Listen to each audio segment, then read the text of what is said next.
144 అండి. ఇది యాక్చువల్గా పట్టా 144, కానీ ఫిజికల్గా ఇదేంటంటే 192 ఉంటుంది. ఇలా ఇల్లు లోపల బెడ్, కిచెను, బాత్రూమ్ ఉంటుంది. ఇలా మొక్కలు వేసాం అన్నమాట. మామిడి చెట్లు, ఇలా అరటి చెట్లు, కొబ్బరి చెట్లు. ఇలా ఇది 36x36 యాక్చువల్గా, కానీ ఇది 36x46. ఇది 48 ఇంకా ఎక్కువ ఉంటుంది.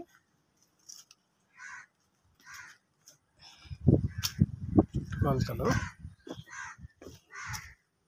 ఎదురుగా ఇండివిజువల్ గ్రూప్ హౌస్లు ఇవన్నీ కూడా. North east